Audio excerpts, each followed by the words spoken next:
This is Liza Lawrence with episode 45, Missionary Miracles.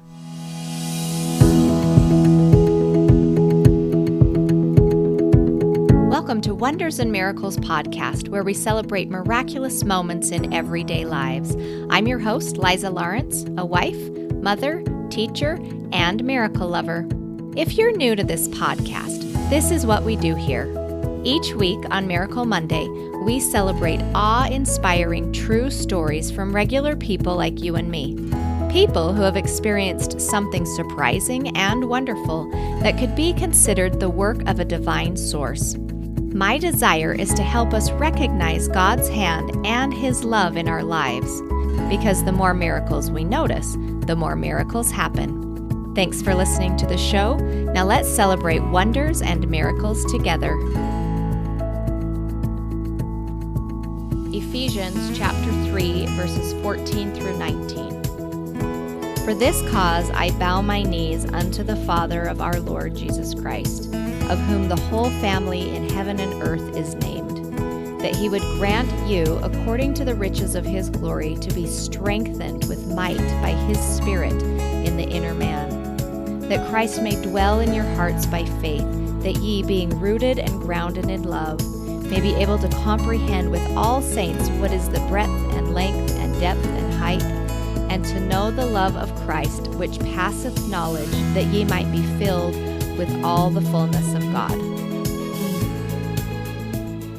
Today, we'll hear from two people that were missionaries living in foreign countries preaching the gospel to strangers.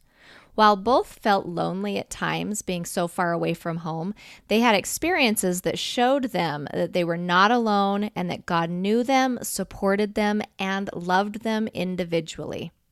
Trazhgim from Albania shares his experience of being converted to Christianity when he was just 14 years old.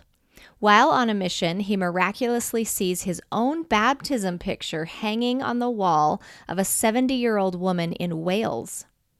Eleisha was a missionary in Halle, Germany.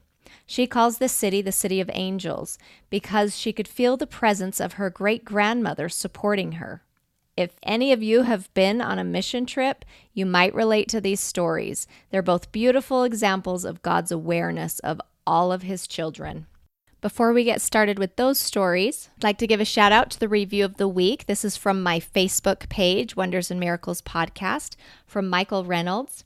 He says, this podcast is a fantastic way to keep focused on what matters. And Liza truly has a gift for expressing wonder over what's going on all around us. I love the message of the more miracles we see, the more miracles happen. Thank you for a beautiful way to start the week. Thanks for that review, Michael. And if you still haven't reviewed the podcast, jump onto iTunes and write a review. It helps people find it and it brings us up in the charts. So I want to just let you know what the summer's going to look like. We've hit summer full steam ahead, and I need to take a break for July and August. We're moving this week. We've sold our house. We're moving into a temporary house situation while we build another house, which is exciting, but it's going to be busy. My children are home for the summer, and then in August, we are going on an epic trip to England and Wales and Scotland. So we get to do the British Isles trip. So that's what my August is going to look like. And we're just going to be taking a break. So we will reconvene in September and keep sharing our beautiful miracle stories. What you can do in the meantime is go back to past episodes, catch up on any of the episodes you haven't listened to, go back to your favorites and listen. But I will let you know on Facebook and Instagram when we start up again in September. It's sad to take a break. I love hearing these stories, but it's something that's necessary right now for my family. And I just want you to know that I love you and thank you for your support and listening. And we will see you back in September. So now let's jump right into our two stories today. All right, well, I'm here today with Trazhgim, and he is from Albania, and he's going to share with us his spiritual journey and then a time in his life when he felt so strongly that the Lord knew him and loved him. And I'm really excited to have him on the podcast. Trazhgim, thanks for being here. And first of all, give us some background in your life. All right. I'm from Albania. I was born into a very ordinary family with 5 sisters and one older brother. My mom and dad basically were grown up into an isolated communist country where God did not exist for the leaders and they were not basically allowed to talk much about God. But when I was born, the democracy had come and the freedom that to believe in God had come back, and my mom especially was the one that taught us about God and that we can rely to Him for anything in our lives. And I was born to a non-Christian family. What was the dominant religion of Albania? Did they have a dominant religion? Yes, we were a Muslim country. Muslim, okay. But people there are very open to God basically because of the 50 years gap. People are looking for God in every way possible. Mm-hmm. While I grew up, I had a very strong connection with my grandma. When she passed away, I was maybe 12 years old, and I really was very connected to my grandma, and that led me to really question, will I ever see my grandma again? And not many people could give me a specific answer. How will I see her again? Since I was young, I had great desire to know stuff like that. And when I was 14 years old, I was actually looking for an English course to learn for my class. And I had been looking all day for an English course. And because we were quite a large family and hard for my parents to provide for all of us, I found that all these English courses were very expensive. And on my way back home, I saw a sign on the street or a banner that there was a free English course. So I got out of the bus and I ran back to where I saw the sign, and I talked to those two gentlemen dressed with white shirts and ties, and I wondered what they were doing and how the English course free worked. And all they told me was that I had to show up and I didn't have to pay anything, or I did not have to do anything except to show up and learn English, really. That was my first contact with the missionaries of the Church of Jesus Christ of Latter-day Saints. I had never heard of them before. This is back in 2007. And I had no idea really who they are, but I just knew that they were trying to teach people English. And I knew they were from a church, and that's all I knew. And I went back and told my mom about what had happened, and she made sure those are proper people, that they were not trying to gain anything from me. And I was young, so she had to make sure where her son was going. And I went with my older brother, and this is the first time I was taught English really and learned a little bit more about the church. So from the first time I met them, I had a big impression and felt the spirit in my heart of their kindness, and it was just wonderful to me. And I learned more about it that day, and I took in my heart everything that they taught me, and it was life-changing from the first moment. So I was from a Muslim family background, and really a lot of people get baptized there to the Christian religion, but for my dad it was a little bit hard because I was the first one to stand out and say, I want to join another religion. So for almost a year I had desire to join the Church of Jesus Christ of Latter-day Saints, but I did not have the support of my father. And at some point my dad said, if you really insist in doing this, I won't let you go again there, so you better stick with what you're doing, and maybe when you grow up you can take your own decisions. So many missionaries really taught me and tried to work with my dad, but almost a year after I had met the missionaries, there was a new missionary come from England and another one from Arizona, and they were both new in my area. The elder from England, his name was Elder Abley. He had a great connection with my dad from the first time they met, and he spoke very little Albanian. but somehow they loved talking with each other. And after 3 or 4 weeks that he had been in the area, he asked my dad to baptize me. And I was astonished when my dad said, if this is the desire of his heart, I will let him join the church. But I want my son to know what he's doing because he's still young. That was one of the most wonderful moments in my life. And my baptism was a few days later from that day, and I was baptized on the 17th of February 2008. From that time, missionaries of the church move around a lot, so those missionaries left a few days after I was baptized. As members of the church, all the young men, when they reach 18 and above, they can serve a volunteer mission for 2 years. So I loved the fact that you can serve others like I had been served when I was younger, and I loved their example. And I always had that desire to be like those missionaries that taught me. I was 21 years old when I had the big impression that I had to leave everything behind and go and serve a mission. And I had never had that feeling before. I was 100% sure this feeling was from God. I had almost few months to graduate, but I could not get that feeling from my heart that it was time for me to go and the Lord would prepare a way for me. And if I show my faith, He will show His works through me. A few months later, I had been called to serve on the England Birmingham mission. It was hard for me to tell my family that I would be gone for 2 years.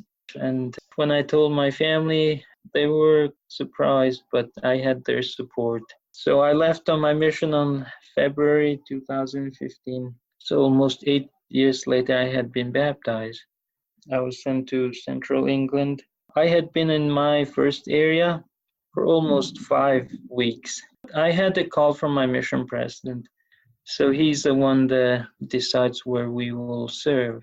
I was called to go to his office, and we sat down, and he told me about the impression he had, and he told me that, Elder Gosturani, I had an impression that you should be moved to Wales, and that's where the Lord wants you. And I was surprised because I was getting used to the area, and I had many people I loved there already. He said, I love you like my son, and I know you will get this advice in your heart, and I would like you to get ready and travel to Wales. So, with my doubts in my heart, I got ready, and next day I traveled to Wales. This is where I met my new companion, where I would work with.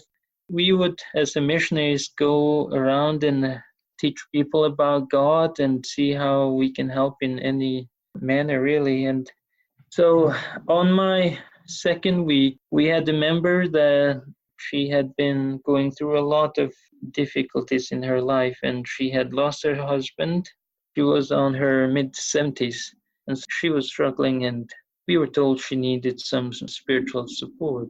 So when we heard about this, we decided we would go and see Sister Rolls was her name. And we, with another missionary couples, we went and knocked on her door, and she welcomed us in. And she was telling us about how her family was having some difficulties, and she was worried about one of her daughters because she had depression, and her marriage was not going very good, and she had been mistreated, and her husband had been very violent to her at some occasions. So she was telling us, as a mother would tell, about her kids. And while I was going around her house, I saw a big family tree on her wall, and I was very surprised. And I loved how she had made the family history from her and her husband, and she had a lot of kids and a lot of grandkids. She had put names and pictures that they were basically like a tree, and the tree would extend and the branches would be their pictures. And in one of those branches, I found a picture of myself when I was 14 years old in one of the branches. I looked at my companion as I thought he had put my picture there, or he had known I was going there. and he had no reaction. And I had the same picture on my backpack, as I would always carry a album of my family and pictures that were meaningful to me. I could not understand what was going on because that picture was quite old, almost 9 years old. Somehow it had ended up there, and I was quite surprised. I felt the spirit in that house when I entered first. I didn't know what was going on. What I could not understand is that how had my picture ended up there, because it was quite unusual. And while I was acting weird at that moment, I was very astonished. The sister Rose approached to me and says, "Are you okay?" And I said, "I'm okay. I just want to know more about this family tree." And she said, "What else do you want to know? These are my family and my kids and my grandkids." And while she was telling me kids and grandkids, I thought with myself, I knew who my grandma and my great grandpa and my mom and dad were Albanians, and I was born in Albania. It can't be that I am her grandson. It's impossible. And I had to make sure I'm understanding her correctly, so I asked her again, "Everybody in this family is your family?" And she's like, "Yeah." "Anybody adopted?" She said, "No." And I said, "How about the guy on the corner with black hair? He looks very dark compared to other ones," because they were all blonde and some ginger hair, and I had nothing to do with them. And she said, "Oh, this is a long story." And I said, "Oh, please tell me. I would love to know." Because she did not know I was the person in the picture, and she had no idea why I was asking about that guy. But she was willing to tell me, and she told me basically everything about my life, and she knew so much. She told me that I was born into a big family, and I was from a country called Albania. And she asked me if I knew where Albania was. And I said, "I know for sure where that is." And she said, "Well, not many people know about it, but I'm glad you know." And I said, "Yeah, me too." She kept telling me about my life until I met the missionaries and how I learned about the church. And I started to make a connection when she mentioned how I met the missionaries, but I still couldn't put a name or a connection to my life with her because I was in Wales, far from home, far from anybody I had known. I had never been in that country before, and I knew nobody there. That was my second week on that country, so I really wanted to know how that had happened. At that point, she told me that her grandson was called to serve in Albania, and he was the missionary that had taught me the gospel and baptized me 8 years ago. And then I made the connection in my mind and heart, and I knew who had baptized me. And when I looked across my picture on my left, it was the missionary that had baptized me. It was a remarkable moment in my life, and I could not believe it that I had ended up in front of my picture 8 years later. I had to figure out how to tell her that that person in the picture, it was me, because she was quite old and she had a problem with her heart. And I slowly told her that I knew who that person was. And she looked at me and she said, "Really? Tell me, where is he? How do you know him?" And I said, "He's now serving a mission just like your grandson." And she told me, "Please tell me, I want to send him letters or something just to tell him that we have not forgotten about him." And I said, "That young man now is in front of you serving a mission right here." And it was one of the most spiritual moments in my life when I saw her tears coming down her face, and she could not believe it. She looked back and forth from the picture into my face and she said, "This can't be possible." We had a few seconds to think about what was going on, and she gave me a big hug and I embraced her in my arms. And on the conversation, she said, "I knew at some point in your life you would come. I don't know why, but I kept this picture from the time my grandson sent it because he said you were like a brother to him and very special. And she had kept that picture, and basically it was like a movie story or something, and I could not believe it. It was remarkable. And her words really touched me because she said, if I would keep serving the Lord with faith, He would show me His hand in my life and show me how He really, really knows me personally. I was so overwhelmed and I could not think about the bigger experience that will happen in my life in the future. So during my mission, that story really had the big impact. That story really guided me and helped me. I knew Heavenly Father knew me and He had sent me there for a reason and He had proven to me. But in my last area, I had been sent in a city, more than 4 million people. As I said before, we are sent to places where we had not been before, and we don't know the place or we don't know the people before we go there. So we just go with the guidance of the Spirit, basically, and the support of the Lord. And on that area, I had heard that there's a lady called Halle, and her last name had been the same last name as the missionary that had baptized me. Now we are 10 years later from my baptism. So I decided to go and see who that sister was because it was unusual last name and it reminded me the elder that had baptized me. So me and my companion, we go and knock on her door and we introduce ourselves and she let us in at her home and we start talking with her about her life and she told us how she had gone through very miserable moments and her family had been taken away and her husband, they had gone through a divorce, she had been through depression, she had been in a hard situation for the last 3 years. While we talked to her, we talked more about her kids, and she was very happy to tell more about her kids. And she told us that 2 of her sons had served missions. One of them had served in Albania, and she asked me the same question. Have you ever heard of Albania? And I said, yes, I have, ma'am. She said, not many people have heard of Albania. It's a small country. And I said, yeah, it is very small. While she was telling me about her son, I was quite touched because I was making a connection with her, and she told me that her son loved the people and people there would be part of his life forever. And we told her that we were both converts to the church.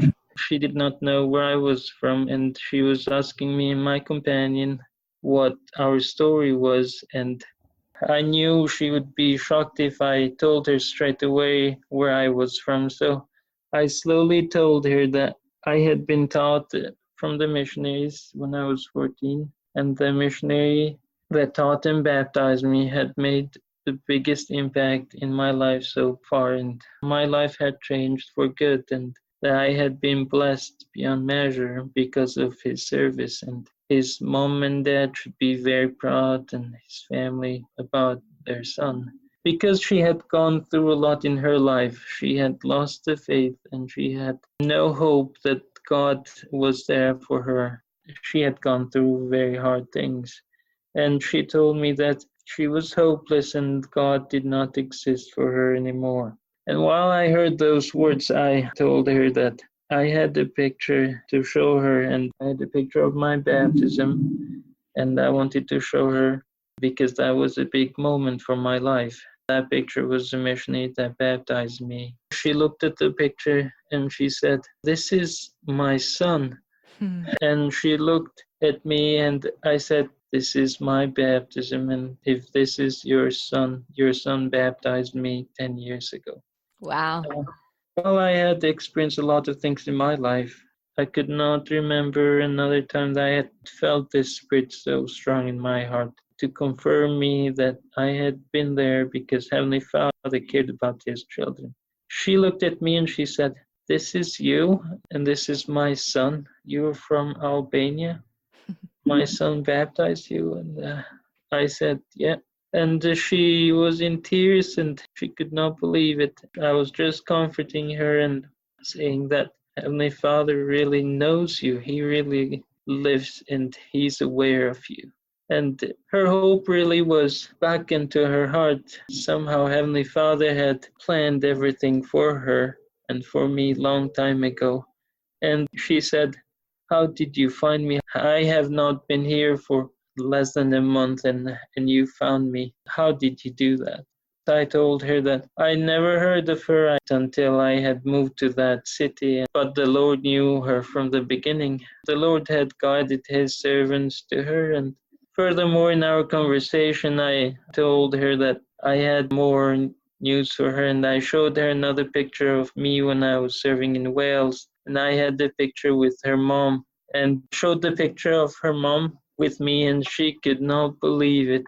She was overwhelmed and she said, "I have not talked to my mom for so long because of the situation that had been on the family." And I asked her if she could give her a call and say the elder Gosrani sends his love. And she does call her mom, and her mom answered. And all she says to her is, "Mom, it's Heather." Her mom was so happy to hear from her, and she said, "I'm calling to say Elder Gosrani has found me and he sends his love." And through the phone, I heard her mom said, "Well, he took a while, but he finally found you, and now he's good to go home." Through these experiences, Heavenly Father really showed me that He lives. He really knows us individually. He sees the beginning and the end. He planned this story since I was a child, and He prepared me step by step to go through these experiences and to reach one of His daughters while she was going through a very hard time. I love that. I love those connections. It's just so beautiful. When I read this story the first time, I was sobbing because I just could feel how much the Lord loved each one of you in that story. For the missionaries to be at that corner at the right time, for you to find an English class, to be baptized, and then to be sent to the same country and find those women. I just think it's absolutely beautiful and miraculous. And it does show that the Lord knows all of us individually and knows how to reach us each individually. I love it. Thank you. I so do believe the same thing. There are no such things as coincidences in our lives. There is a great plan the Heavenly Father has for us all, and we just have to walk in faith and believe He's there, and He will be there. He will walk with us all the way. We might not see Him at our daily lives as we should, but when we look back in our lives, we see how He has connected the dots and how He has built us for this day. I have experienced and testify about this with my heart. And I'm very grateful to have experienced these moments to build me as a person. I agree that when we look back, I love how you said we can see that He's connected the dots and we can make sense of our life and go, oh, I see how God was guiding this thing the whole time. And sometimes we don't see it when we're in the moment, but looking back, we can recognize that. And I think that is the power in reflecting on our past and paying attention to those times the Lord is guiding us and is with us always. I believe that from a very ordinary man, as I was basically nobody knew me, but Heavenly Father does know me. It doesn't matter where you're from or how rich or poor you are. He can make the difference. I hope somebody will benefit from it. That's my hope and pray. I know it will, because I think those moments, they do change us. Those moments where we recognize that God knows us so intimately and knows other people around us as well and loves all of us, those do change us. I call them pivotal moments because they're moments that have such a powerful impact on us that we reflect on them the rest of our lives and build our faith on them because we had such a strong recognition that the Lord does know and love us. So I love that. I love that story so much. Thank you, Trazhgim, for sharing that with us. You're welcome. Thank you. All right. Well, I'm here with my friend Eleisha from Utah, and she's going to share an experience she had while she was serving a mission in Germany. So, Eleisha, thanks for being willing to share your story, and let's hear about this. Okay, great. Thanks, Liza. I was a missionary for my church in 2002 to 2003. And as a missionary, we traveled to different cities and would teach people about God, basically. And we always had a companion, so someone with us. And one of the cities was Halle, and it's actually the birthplace of Handel, the composer. And it's in former East Germany. So the city has been through a lot. They've been through communism and war. And it's a beautiful city on the inside of the city. And then on the outskirts, it's not so beautiful, but you can see kind of the effects of East Germany.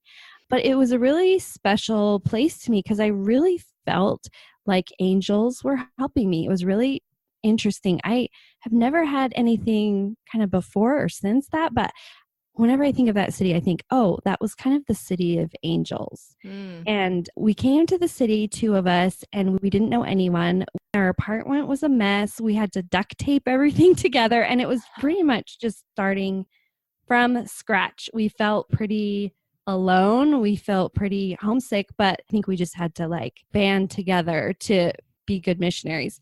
And how old were you when you're serving a mission? Yeah. So 21-ish. Okay. So young girls. Young, right? And far from home. I mean, Germany, and you can't talk to your family very often. Pretty lonely time.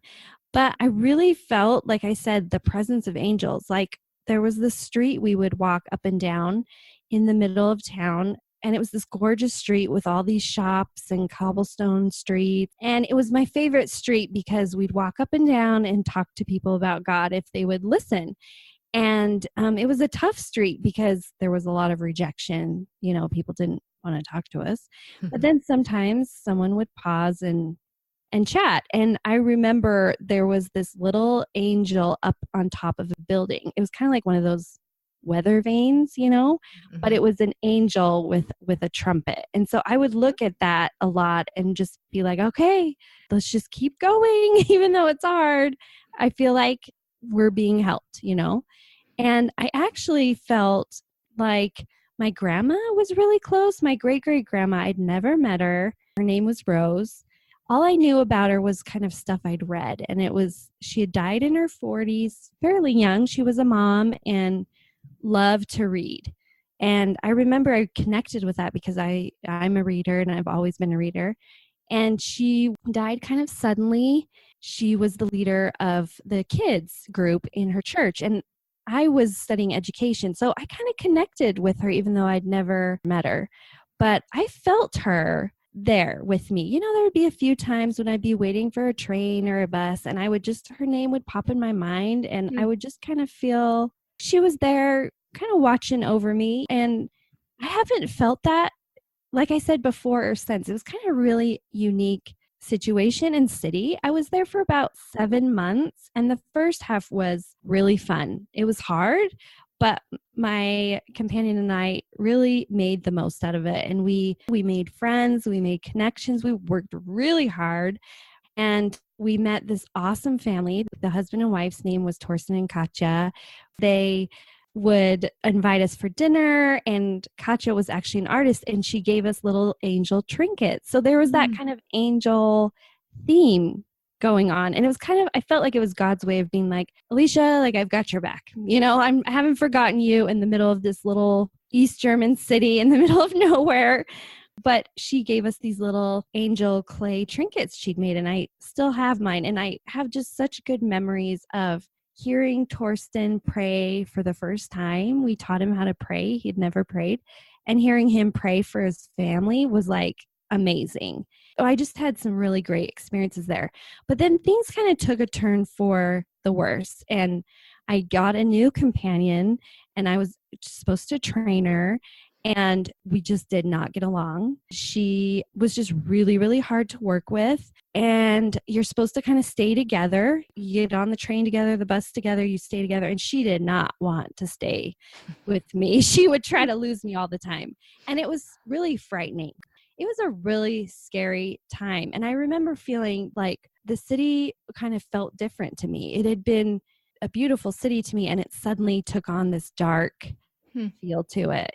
I remember still feeling, though, that angels were helping me, even in those dark times. Like, I remember distinctly, there was one time where I was in a bathroom, and it was my only place to escape was the bathroom. But I would... Sounds like motherhood. Right? Just like motherhood. I've learned that lesson and taken it to my motherhood life, right? Exactly. So I remember being in the bathroom and just praying like one of those pleading prayers. It's a little different than your normal prayers. And just being like, you know what? I literally cannot get out of this bathroom until I get help. I don't know what I'm going to do. I can't just get on a plane and fly home. I'm alone. And I don't know to this day how I made it out of there. I was literally having a panic attack. I didn't realize it at the time. And I can laugh about it now, but at the time it was very dark. And there was another time where the kitchen of our apartment was kind of the safe haven. And my companion fell asleep. It was during the day. We were just taking a break, and we ended up spending the whole day in the house. And I felt so trapped. But the kitchen became kind of this sanctuary where I just kind of locked myself in there and tried to breathe and tried to read a little bit. And I even listened to some music that was uplifting, and I just tried to find my sanity. And I feel like, once again, I think God was trying to say this is your dark time, but you're not going to be alone. And I did make it out of the kitchen eventually, and things got worse, and I ended up having to leave the city unexpectedly and go work with some other missionaries because things had gotten so bad between us. But I ended up really loving that city. When I thought about my mission, that was kind of my city. And funny thing is that I became friends with a girl named Nadine. We became really close. She was my same age. And so to hear her story of living on one side of the wall, and I had grown up in West Germany on the other side of the wall, and we were the same age. And to hear kind of her story of crazy things they had to do. They had to stand in line to get one banana per family member. Technology kind of stopped. And I grew up on the west side, same age, but we got as much fruit as we wanted. Technology continued. And so to be able to become close to her was beautiful. And I remember she had a home video playing one day when we were over there, and I saw my German teacher, and he was from America, and I was like, oh, I know him. He was my German teacher to help me prepare for my mission, and he was such a great teacher, and I just couldn't believe that they knew each other, and he had served in the same city but at a different time. And there were a few times during that time together where she'd say, you know what? You kind of remind me of Steve. And I was like, oh, okay. And I just kind of went on. Well, we ended up actually getting married later. And so it was awesome. We went back a few years later after we'd been married, and we went back to Halle. And it was just so cool to go to some of those people's house. We went to one lady's house in particular who knew both of us, and we're like, we got married. And they were just so surprised that it had worked out, and who knew? And so I feel like the city was kind of a blessing in disguise. I needed to go through those hard times and those good times to maybe lead me to my husband and to teach me some things that I would never have learned had I not served there. Just little miracles would happen. I'm remembering one other little dumb miracle, but to me it was big. When I was with my really hard companion, she would fall asleep a lot. She kind of had, I don't know if it was a condition or something where she would fall asleep really easily. And so we were taking a break and she fell asleep, and I was actually relieved. And I was just saying a little prayer oh, help me to survive. And literally this piece of gum fell out of someone's bag, and it was wrapped and everything, but fell right in front of me. And I felt oh my gosh, this is a sign. It was so dumb, like a piece of gum. But to me, it was just little things like that would happen where I was there's got to be a God. There's got to be someone here who cares what I'm doing and who knows that I'm just struggling. But it was so cool to go back with my husband and just see a full circle and see that same street I'd walked on and that same angel weather vane, and see some of those same people that had befriended me. And we actually went and visited Torsten and Katja, who'd given me the angel trinket. And just to see like, okay, God is in control and it's going to be okay. There's hope and healing ahead. So that's what I love about that city. I love that story. Why do you think your grandma was there, or great grandma was there with you? And did you ever feel her after your mission helping you, or just during that time? I didn't. I have only felt her really strongly during that time. I actually felt her with me during the first half when things were really good and we were working hard. I don't know. I still don't really know why. I mean, you would have thought I would have felt her during the hard time, but I don't know. I think it was just kind of maybe her way of just being like, I'm here. I love what you're doing and I'm not far away. I really haven't felt her since. I just felt her strongly in that city. And I think it just went along with kind of that theme of like, angels are watching you. Angels are helping you. You know, there's hope ahead. I love that. And I love that you and your husband weren't there at the same time. Yet had those mutual friends and connections that helped you reconnect and, you know, ultimately get married. Yeah, exactly. Well, there were a couple people that knew us both. Another lady, I was over at her house one day for lunch. I think I was looking through some of her old pictures and I saw Steve and I was like, oh, you know him? And she was like, oh, yeah. And I was like, oh, he was such a good teacher. And she actually called him on the phone after I left and was like, you two should get together. And he was like, oh, okay. Like he was doing an internship in Seattle and we wrote one time just because we were in the same city. It was just very friendly and like, oh, you know, some of the same people I know. And then we ended up reconnecting later.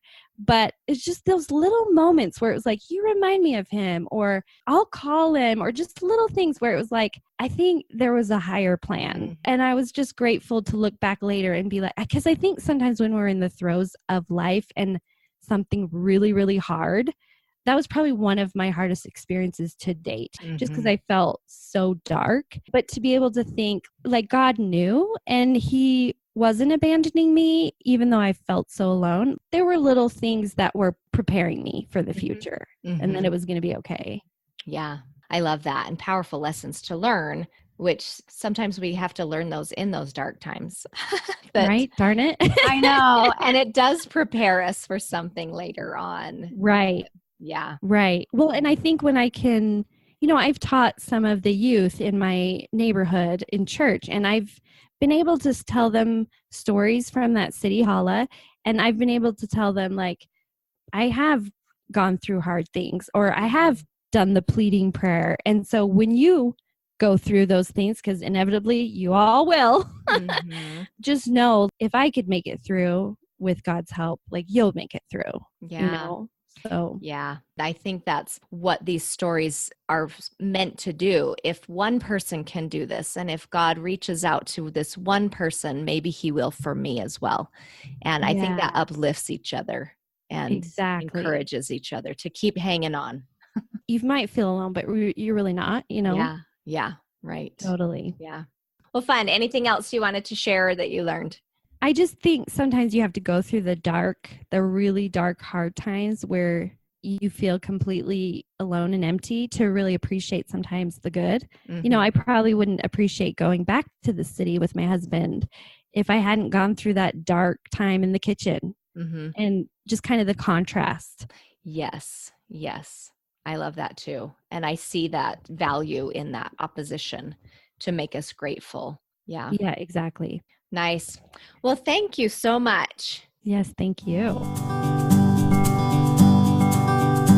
All right, friends, that is our show for this week and our final show for this season of Wonders and Miracles podcast.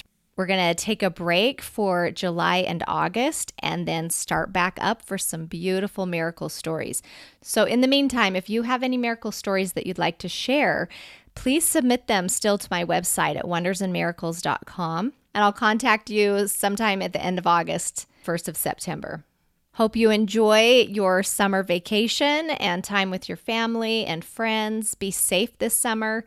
I know my husband and I, when we were in college, we spent a summer in England, at Cambridge Summer School studying over there. And we're really excited to take our children back to, 20 years later, back to England and visit some of the old things that we did and spend some time over there. So I'll post some pictures on my social media, Instagram and Facebook, so you can kind of follow me there. If you want to just follow my personal page also, it's Liza Weaver Lawrence on Facebook. You can find me there.